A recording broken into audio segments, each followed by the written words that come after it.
when it comes to that specific, when it comes to our adoption in numbers, I mean, we are looking at graphs, and the usage, if you look at that graph over 2 years, you hardly see any usage in the first year, and then you see a lot of usage in the second year. Not that we didn't have a lot of usage in the first year, but just as an order of magnitude changes. So yes, of course, we've seen tremendous adoption when it comes to technology, which was forced, right?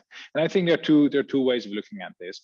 I guess for us, it's about improved pedagogy. It's not necessarily about online learning. I mean, of course, online learning is often a method in which you can teach, right, and in which you can learn, but it's not necessarily the holy grail. The holy grail is better learning, whether that is offline, blended, or online.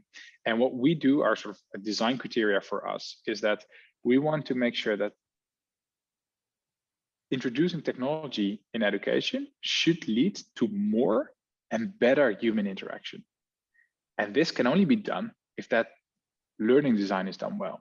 Because let's reflect on the offline learning that we are familiar with, right? A student gets in class, has 5 minutes to chat with their neighbors, drink a coffee, then is quiet for most of them, for 2 hours, and then walks away again. What is the value of that human interaction? It's not high. I think it can be much higher. And this is the opportunity of, for example, blended learning, right? And where, of course, everyone is aware of flipping the classroom model. I think that's the first attempt towards trying to improve through digitalization of learning, try to improve that human interaction while it's there. So if you look at what COVID did, COVID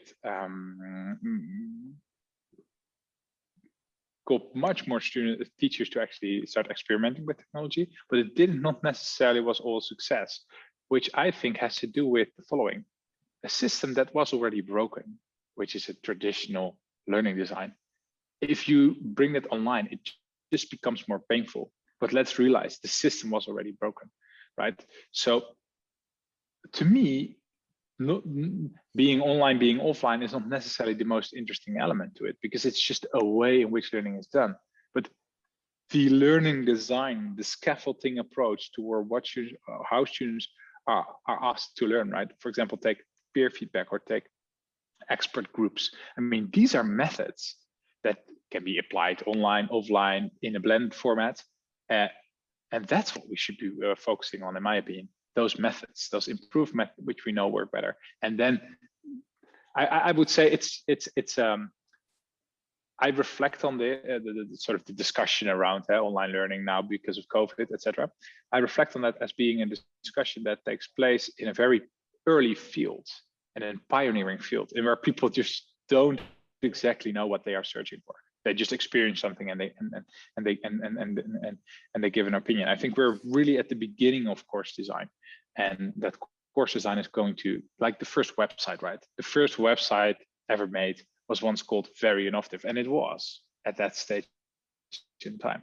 However, if we look at it right now, it's terrible. The design is terrible. It takes, I don't know, 20 minutes to find out how long, when the shop opens, etc. Which was a fine for that period in time, because you had to drive there.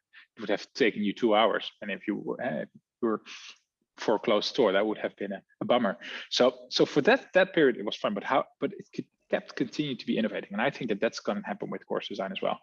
And I hope we will, from a practical perspective, of course, we will talk about whether it's offline, online, blended. But from a pedagogical perspective, I think the questions that should be asked are much more interesting. And I think that that's why we should be after. But of course, what we've seen with COVID is that at least a bigger group of people starting to realize the potential of technology. And I think that is a big thing. I mean, everyone says, like, we're working in an industry that is still developing itself, like in a market, you could say, so that's still developing itself. So they're still in sort of the modus to find out new things. And in that sense, we have been propelled 5 years in the future, in our opinion. If we use our own calculations and we sort of use certain indicators to tell how well developed a specific institution is, right, of higher education. So where are they standing in their development, pedagogical development trajectory? But we also use that for teachers, and we definitely we plotted a certain expectations over time. And because of COVID, we all of a sudden see that that has made a tremendous leapfrog. And I would say that that is exciting at one hand, of course, for the company, but it's also a responsibility, because it means that since we are considered to be one of the leaders in this field, it is a responsibility also to live up to that promise.